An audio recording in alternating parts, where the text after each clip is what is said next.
Okay, let's do this fucking shit.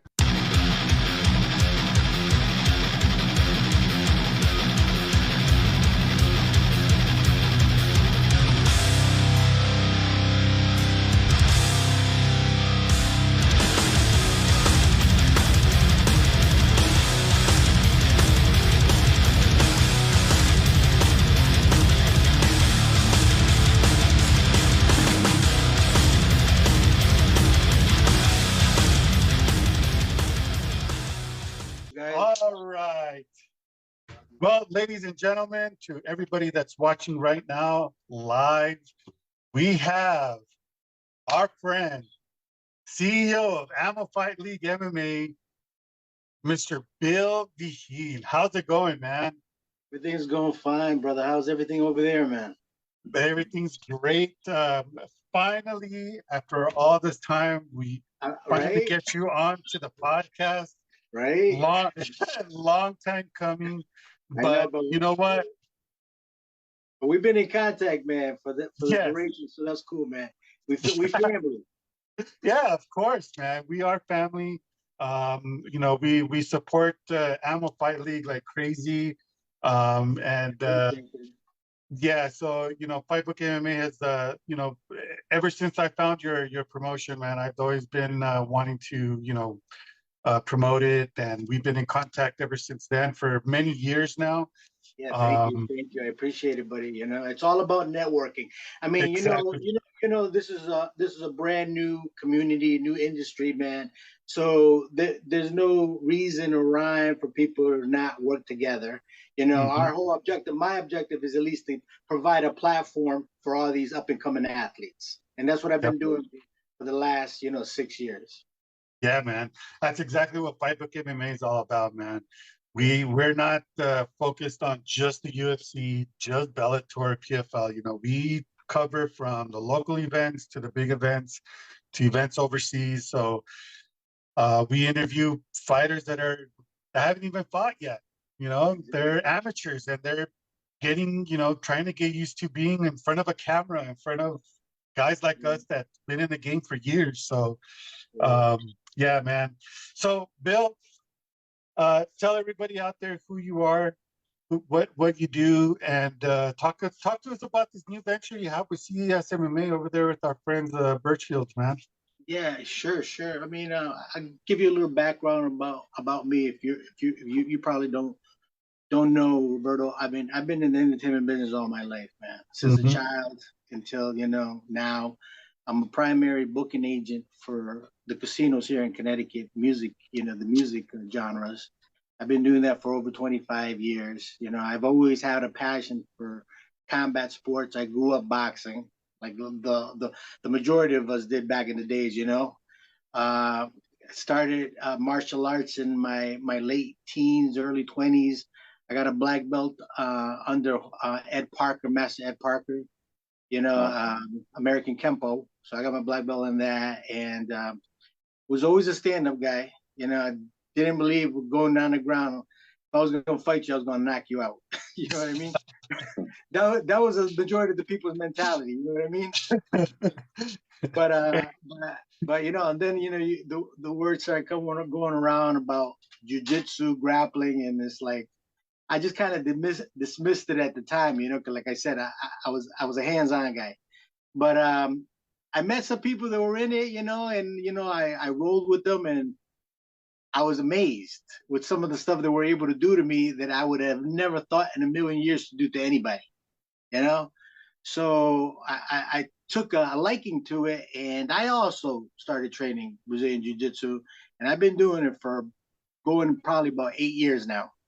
You know, I trained under Jim Hughes under the Hoist Gracie Academy, and I have a good relationship with Hoist Gracie. I consider him a friend. And if you've seen some of my posts out there, there's a lot of them out there with me being trained under him. But I think in 2014, I ended up going to my first UFC fight. Okay. It was in New York City. I went there with a friend of mine, an ex-boxer, and we were amazed at the capacity of what the sport attracted. I knew about it, and I used to watch it on TV, but to watch it firsthand, it was like I was in awe. So my friend said, Bill, you should get into it. Like I said, I was in the music business all my life, and I said I don't even know what I would need to do to even do an MMA combat show. And he said what it came to be true is it can't be that much different as booking a damn artist music group. And in reality, it wasn't. If you look at it right now, a lot of these fighters that go up there, they got a fan base. They're rock stars. So, we decided to create AMMO. We created AMMO Fight League. And we've been going, like I said, we've been going into it like 6 years. We started in 2017. We couldn't do it at the state of Connecticut at the time. So what I did is I ended up crossing the state line and starting AMMO, in Massachusetts. And I've been doing shows there since the beginning, and we held our 10th show last March for St. Patrick's Day. And then, I also own a grappling promotion, AMMO Grappling, that spinned off to Top Level Pro. Top Level Pro is a big grappling professional invitational, grappling show that we attract anybody and everybody that wants to get in front of a live audience and also in front of the world on Fight TV. We'll partner up with them. They cover all our events. Awesome relationship I have with them, and that thing, Roberto, blew up. Top Level is the shit. You know what I mean? And we structured it like an MMA show. That it's held at night. Okay, full light and sound production. We sell beverages there, food. We got different tiers of seating and all that, and we fill the cards before we even meet the date. We just had one 2 weeks ago. Filled the house, sold the house out. We announced the show 2 days later, and we already booked it. We have 30 already super fights on the card. And so I've been doing Top Level going into almost a year and a half already. And the thing about it is, like anything, lots of times it's not the name of an entity that makes it, it's the person behind it. that gets it out, and it's all about branding. So I think when a lot of people saw that I was venturing into that, they already knew my reputation in my grappling tournaments and in my MMA, so it wasn't hard for it to take off. Yeah. I have a good relationship with the majority of all the BJJ schools, the MMA schools around New England and beyond. So it's they're very supportive, and I'm very grateful for that.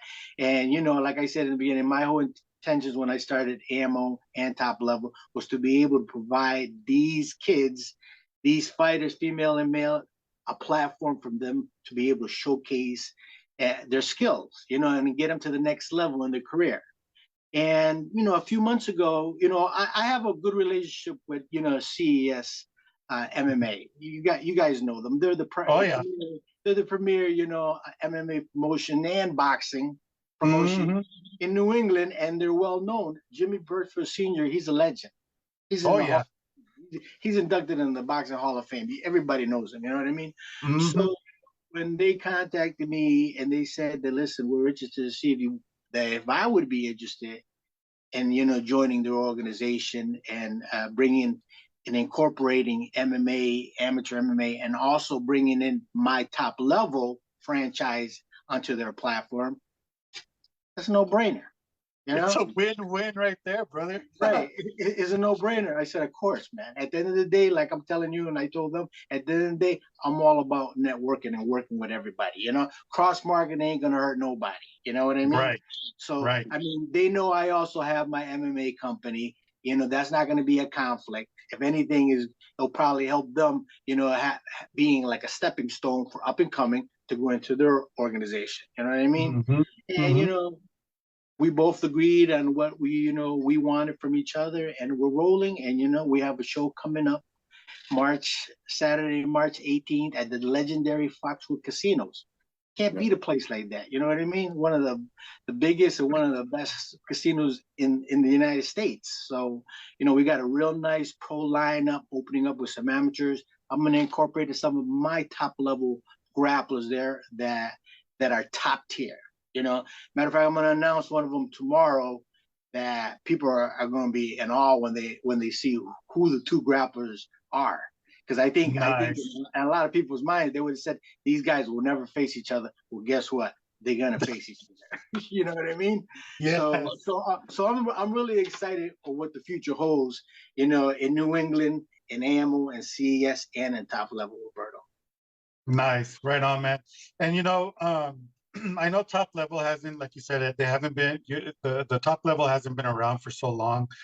But from what I have seen and from what you have done for these up-and-coming grapplers and all that, that was another reason why Top Level won a Fight Book MMA award. And I looked around for a lot of these grappling promotions, and they just didn't have what you have. And that's why. At the end of the day, man, you got to stand out. Exactly. You got to stand out. Like I said, I've been in entertainment business all my life, Roberto. I know what it takes, man. You know what I mean? I know what it has to be done to stand out, and I did it. And, like I said, I don't want to knock anybody, but Top Level is the shit. Yeah, it is. And everybody wants to get on my cards, man. So you know what? And I'll get everybody on my card, man. Like I said, I'm open to everybody. It's not strictly for the top tier guys in the community. I'm not about that. I'm a fair guy. I'll open the door for everybody, because when a lot of people say, do you have to be a certain rank or have experience? I go, no, you don't. You know what I mean? So I open the door for everybody. Like I said, I'm not singling out anybody. Like a lot of the big ones out there, they want just like the black belts. They have like thousands of followers. I'm not about that. I'm about to help everybody. As long as I help everybody and they see that I'm a genuine, straight up person, man, I think they can appreciate that, and I know they appreciate that. Oh yeah. Yeah, for sure, man. And it shows. It shows on your ammo promotion. It shows on the grappling promotion. And it's going to show even more with CES MMA. The Birchfields, they've been so awesome with Fight Book MMA and with the team that, it's always been an honor to be able to work with them. That's awesome. That's awesome. One day, man, one day, Fight Book MMA is gonna be covering your event soon. So Anytime. we just need to get somebody out there because I can't be Anytime, traveling, man. way out there. Listen, Roberto, you told me that you want to come and cover one of the shows, man. I'll take care of your accommodations and everything, man. Don't worry about Let's that. go. Okay, Let's I'm telling you that right now, man. So you see any of my upcoming events coming up and you're interested, man, just let me know, man. Let me know. Okay. Let's go, Roberto. I want to meet Maritza Diaz. Besides her, man, you got to meet my other mom. I mean, like I got models for my MMA, my grappling, and all that. And that's the other thing, man. I mean, what grappling promotion has models? You know what I mean? And these are some beautiful women, man. Let me just tell you. If you see my MMA girls, then you'll understand what I'm talking about. Hey, Bill, you speaking of, because he's up in your neck of the woods, I was wondering, do you have a relationship with our big brother, former co-host, Mr. Tyler King, the Marauder? Oh, Bill, you're on mute. You're on mute, brother. Uh-oh. Oh, there you go. Sorry, Bill. Yeah, you muted yourself. David asked a question, Bill. Yeah, David, what's up, buddy? Yeah, I don't know if he caught, he's up in your neck of the woods. He's a big brother to us, a former co-host, high-level black belt, Mr. Tyler, the Marauder King. Do you have a relationship with him? You know him? I know Tyler. Yeah. I figured you did. That's what I'm saying. Yeah. The way you said it, I know Tyler. That's the way everyone says it. I think when anybody in your neck of the woods, when we ask that, do you know Tyler? Yeah. I know Tyler. Yeah, I know Tyler. I mean, it's like, it is what it is. Everybody, has got. I mean, I'm a straight up guy. You know what? I'm a straight up guy, and I don't fear anybody. I grew up in the worst part of the city, man, and I've been there. And like I said, I'm in entertainment business, and entertainment business ain't a good and easy business. So I mean, I take everything to heart, man, and nothing can upset me, man. As long as you show respect, when I show respect, we got peace. You know what I mean? Hell yeah. Hell yeah. Rudy, you got anything for our guest? Nah, man, I'm just simping over Maritza Diaz, bro, and that's one beautiful woman. Well, you definitely got to come down there, man, to some of our shows, man. I'm the closest to Boston, so I'm the closest one to Boston. Just let me know. But you're Canadian, bro. That doesn't count. Right?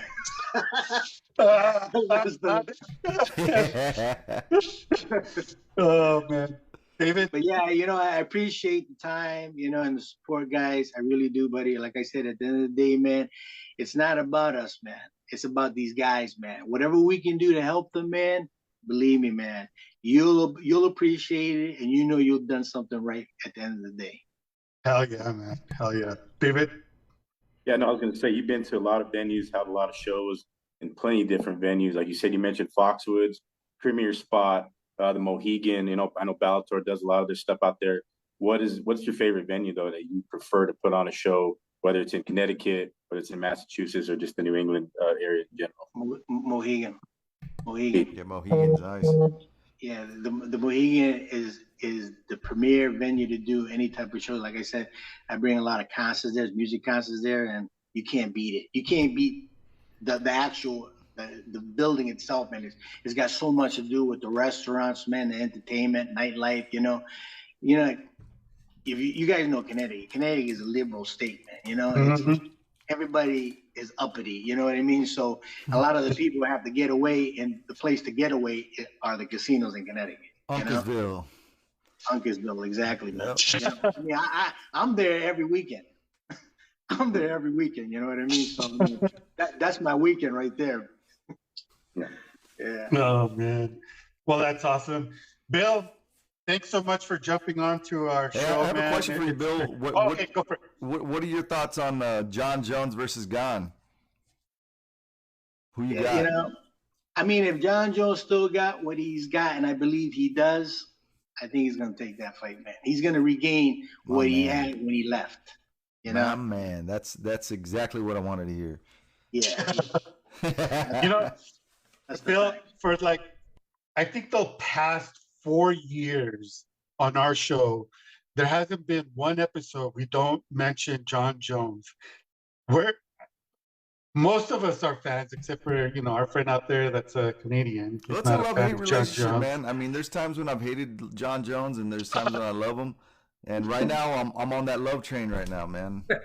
Yeah, I need you back in my life, John Jones. I forgive you for all the things you've done to me.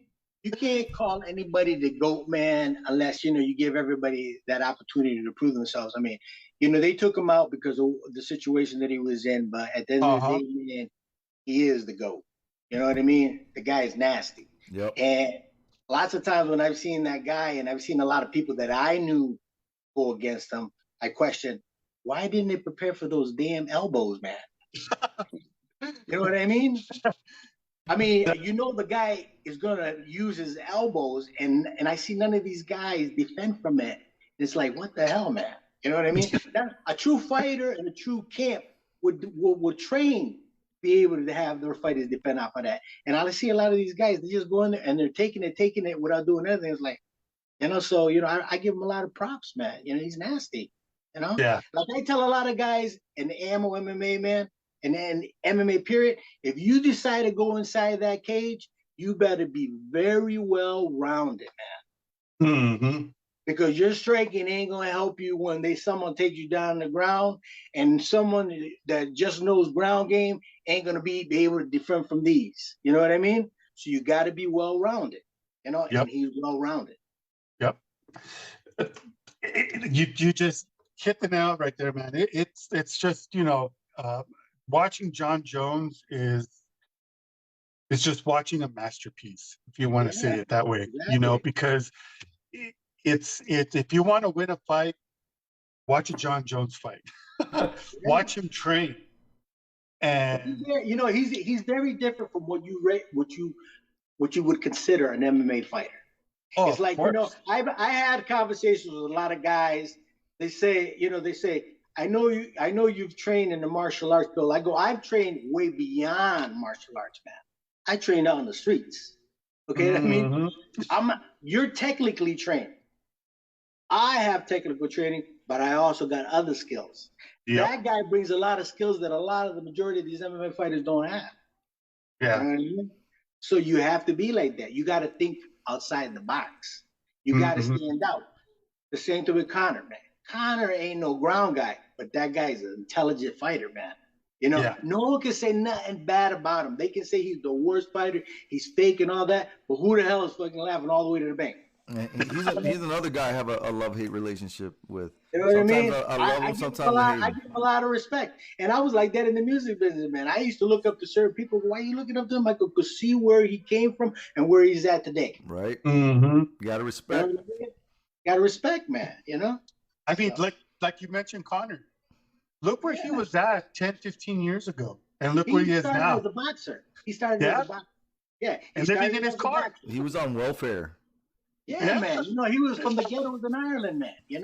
So I know a good friend of mine that's from Ireland that was his boxing coach. And he told me everything about him. I go, really? I go, yeah, but look at where he's at. He's a smart marketing man. Like I said, you have to think outside the box. The other thing that I also ask a lot of the guys that are in MMA, and I go, what do you plan on doing with this? Meaning, your fight game. Because I always say it doesn't last forever. But you got to have a plan B. Plan B, plan C, plan D. Yeah, you have to, man. Because, a lot of these guys, they take advantage of a lot of these guys. They don't pay them what they deserve to get paid. You know that, It's unfair. It's unfair, but it's the truth. It's not like boxing. I mean, that's why everybody's crossing over to boxing. Yeah. They want to make that million note, So you see a lot of these guys still got a 9-to-5 job, man. So I always say, what do you plan on doing with this? And a lot of them go, oh yeah, I want to go to the UFC, I want to win a championship and all that. But I go, what if that never happens? You gotta have a backup plan, And anything in life, no matter if you're in MMA or whatever profession that you're into, you gotta have something to fall back on. Yep. You know, Always be ready for change. Nothing's guaranteed. Nothing's guaranteed, man. You know, Right. and I've always been a hustler, man, all my life, man. Like I said, I was always in the music entertainment business. I was in the club business, man. By me being in the club business and music business, when the casinos came, when they were looking for a booking agent, everybody knew Billy, and they said, "You need to talk to this guy." And that's how I ended up working at the casinos, man.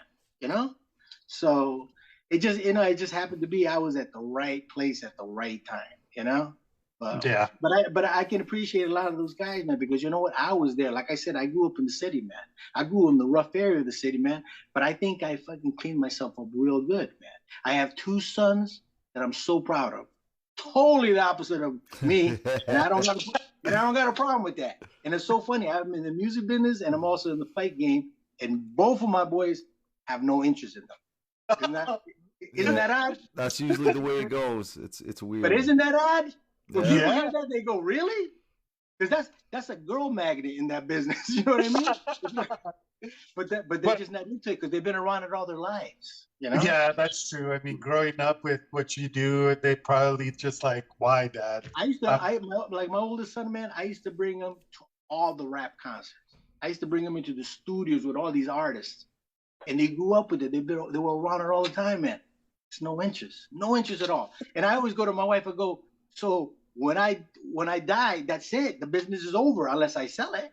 Because you know, my booking business is a lucrative business, man. You know, but they're not interested in that. My boy went to college, and I told him to go into business. He says, "No, I want to get into medicine." Man, I am so proud of my son is a scientist today, man. Wow. I am so proud of him, man. First generation Vigil to go to college. Wow, that's You know what I mean? amazing. That's amazing, man. You know, and you know Yeah. what? You know, I thank God for that, man. You know what? Because you turned my life around, man. Like I said, man. And I always say that you become your environment, you become your element, you know. And I transformed from what I was to what I am today because of all those changes, you know. Yeah. So, See, like my dad, he owns his own business, and it's a power washing business. And I grew up like your son in that business. I even worked in that business with him. yeah. And you know, one day I just told him, I was like, you know what? I'm done with this. I don't have no interest in it. Went to medical school, and you know, 21 years later, I'm still in the medical field. So You gotta follow your own passion, man. You know, yeah. Well, it wasn't even a passion. It was just something that my wife wanted me to go do and take a test, and I passed. And next thing you know, I'm in the medical field. Sometimes that happens. Sometimes that happens too, you know. Yeah, and you know, and I'm so glad that that it happened, you know. But I'm also glad that I was able to do what I do on the side with the website, with you know my friends here doing the podcast, and with all the interviews that we do. You know, it's another passion of mine and a passion of my co-hosts here, and you know, it's we were looking back last week, and Rudy was just telling all of us, you know, like who was our past guests, and it's like, who would have thought that we would be able to talk to these fighters and managers, coaches, business owners like yourself, you know, and it's fun. It's fun that the stuff that we do, and obviously we're not getting paid for it, but it's what we love to do. It's rewarding you know? and fulfilling, man. It is. It's very rewarding and fulfilling. You know? It's a passion that you know you guys have and I have, man. You know, it's like I said, at the end of the day, man. You know, you enjoy life and do everything you want to do now because you know it doesn't last forever. Very true. And whenever it is time to go out to the East Coast, Rob needs to gas up the Fight Book MMA jet. We'll take a trip out there, Bill. Hit me up, man. We'll hang out at the casinos, bro. Yeah. Hell yeah. I love casinos, man. I love casinos. Bill, I'm gonna have to take up on your offer to cover your next event. Probably not this next top level, also, but you know, CES also has the Bally's Casino in Rhode Island. Yeah. So so we're gonna be bouncing from Connecticut to Rhode Island, and there's also discussion there, even going elsewhere, buddy. You know, nice. I don't want to say where, but that's in being discussed. Man, if CES MMA and Ammo can come to Albuquerque, where I'm from, bro, But you know what, man? If you got it contacts, would be dope. you got contacts, the venues there, man, and people that we can work, we can probably make that happen. Okay, We do. I will get those because me and David know. And even get top level over there, man. You know what I Yeah. mean? Believe me, we won't have a problem filling up no venue, man. Oh yeah, sweet. Right on. Well, Bill, thank you so much, man. It was a pleasure. You guys, man. I thank you guys. Yeah, it was a pleasure and an honor to have you on the show. Like I said, it was a long time coming, but we finally made it happen. And I will have to get in contact with you here pretty soon to start getting some articles up for Ammo and for Top Level, man, and for your amateur events here for CES MMA as well. Awesome, buddy. I appreciate it. Right on, man. Bill, if you got any last words that you want to say to any sponsors or anybody you want to give a shout out to, man, go for it. Yes, I do. I like to thank everybody out there that supports Ammo, that supports Top Level, and has also been a supporter of CES. As I mentioned, we have an upcoming show Saturday, March 18th at the legendary Foxwood Casinos. Anybody's interested, in purchasing tickets that are on the Northeast, they can go to csfights.com to purchase their tickets. It's also going to be televised. They're going to be, posting the link for that. Top Level Pro 11 returns April 22nd, Saturday night. Will also be televised live on Fight TV worldwide. And Ammo MMA returns in June at the Big E, and we'll be also posting that event, hopefully in a month or so. But again, I appreciate you guys for having me on and supporting me and doing what you guys do. Okay, you guys have a good night and God bless. Thanks, brother. Thanks a lot, Bill. Have a good night, man.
Okay, let's do this fucking shit.